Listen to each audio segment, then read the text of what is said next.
Beliau satu-satunya wanita yang mendapatkan salam langsung daripada Allah Subhanahu wa taala. Kenapa demikian? Beliau wanita yang sangat istimewa. Tidak pernah terjadi di dunia seorang wanita yang setia kepada suaminya seperti Sayyidah Khadijah kepada Nabi Muhammad SAW. Pertama kali beliau kawin dengan Nabi Muhammad. Nabi Muhammad umurnya masih 25 tahun, belum diangkat menjadi Rasul. Maka apa yang diucapkan oleh Sayyidah Khadijah kepada Nabi Muhammad? Wahai Muhammad, engkau kini sudah menjadi suamiku.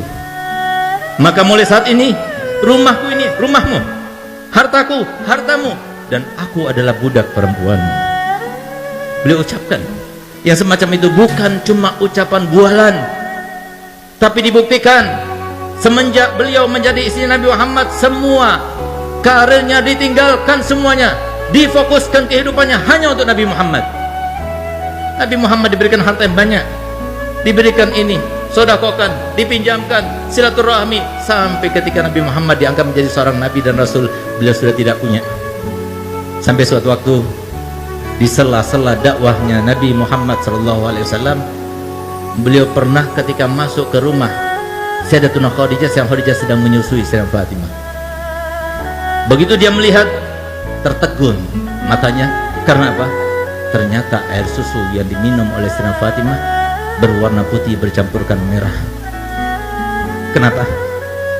Karena beliau sekeluarga Nabi Muhammad dengan Sayyidah Khadijah dan Sayyidah Fatimah tidak makan 3 hari 3 malam, sehingga tidak keluar lagi air susu yang berwarna putih. Di saat itulah Nabi Muhammad SAW meneteskan air mata, tertegun. Tapi setelah itu, seperti kebiasaannya, setelah selesai Sayyidah Fatimah diletakkan tidur, maka Nabi SAW seperti biasanya tidur di atas pangkuan Sayyidatuna Khadijah. Ketika dia tidur terlelap, tiba-tiba Sayyidah Khadijah meneteskan air mata yang menyebabkan Nabi Muhammad bangun karenanya. Ketika dia bangun, dia melihat Sayyidah Khadijah dalam keadaan menangis. Maka dia tanya, "Wahai Khadijah, engkau menyesal karena telah mengawini aku?" Apa jawabannya? "Tidak, wahai kekasihku. Tidak, wahai kekasihnya Allah. Aku menangis karena dulu waktu aku kaya, karena dulu waktu aku berpengaruh, karena dulu waktu aku punya, aku kerahkan semua yang aku punya untukmu, untuk dakwahmu. Sekarang aku tidak punya apa-apa. Aku yang membantumu, aku tidak punya apa-apa. Kalau penyesalan itu ya Rasulullah, kalau engkau anggap aku menyesal karena telah mengawinimu, dengarkan perkataanku. Kalau seumpama aku sudah meninggal dunia, sementara engkau masih membutuhkan biaya, engkau tidak mendapatkan biaya itu, galilah kuburanku, ambillah tulang belulangku, rakitlah, gunakan untuk sampanmu, untuk jadikan sebagai rakitmu, untuk perjalanan dakwahmu. Kalau engkau mau, pergilah ke pasar, juallah, dan hasil penjualannya kau gunakan untuk biaya dakwahmu." Sayyidah Khadijah bukan cuma bualan saja. Sampai detik-detik akhir umurnya, ketika beliau dalam keadaan sakaratul maut, yang bahkan beliau tersenyum pun sudah tidak bisa, yang dengan kesaksian Nabi Muhammad dan sumpahnya Nabi Muhammad, "Demi Allah, seumur hidupku aku tidak pernah melihat Sayyidah Khadijah melakukan suatu tindakan, mengucapkan suatu ucapan yang membuat hatiku risau dan galau karenanya. Demi Allah, aku tidak pernah menginginkan sesuatu untuk dilakukan oleh Sayyidah Khadijah kecuali sebelum aku utarakan, beliau sudah melakukannya untukku." Beliaulah ketika beliau dalam keadaan menanggung rasa sakit yang luar biasa ketika sakaratul maut, maka beliau meneteskan air mata di depan Sayyidatuna Fatimah dan Sayyidatuna Ummu Kulsum yang hanya berduaan yang menjaganya Sayyidah Khadijah. Di saat itulah ketika melihat tetesan air mata, maka Sayyidah Fatimah berkata kepada ibundanya, "Ibu, engkau merasakan sakit karena sakitmu?" "Tidak, tapi aku menangis karena memikirkan ayahmu. Kalau aku sudah meninggal, siapa akan masakan untuk ayahmu? Siapa yang akan mencucikan baju untuk ayahmu? Siapa akan menyenangkan hati ayahmu? Siapa akan menghilangkan gundah ayahmu?"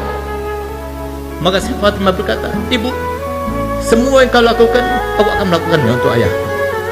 Subhanallah, sehingga pantas Sayyidah Fatimah dijuluki oleh ayahnya Ummu Abiha, ibu dari ayahnya sendiri. Setelah Sayyidah Khadijah meninggal dunia, semua yang dilakukan oleh Sayyidah Khadijah, semuanya dilakukan oleh Sayyidah Fatimah. Subhanallah, di saat-saat beliau sedang berkeluh kesah semacam itu, tiba-tiba terdengar suara ketukan yang sangat halus, tidak keras, tidak mengagetkan mereka. Begitu kedengaran suara ketukan yang sangat halus tersebut, maka langsung isi rumah itu Sayyidah Khadijah, Sayyidah Fatimah mengatakan, ayahmu datang, bangunkan aku, bangkitkan aku. Sayyidah Khadijah duduk sudah tidak kuat, tapi minta pada Fatimah supaya ditopang dengan lututnya, supaya kelihatan seakan-akan dia duduk. Yang tadinya wajahnya bersenyum saja tidak bisa, dipaksakan untuk tersenyum.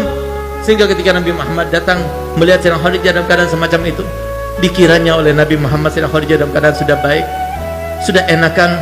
Maka Nabi Muhammad, kalau begitu aku akan meneruskan dakwahku. Dia keluar kembali.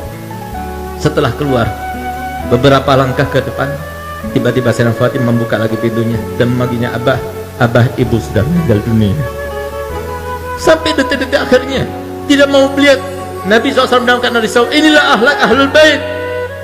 Ini akhlak yang diajarkan Nabi Muhammad SAW kepada anaknya, kepada istrinya. Semuanya berkorban untuk apa? Meraih ridho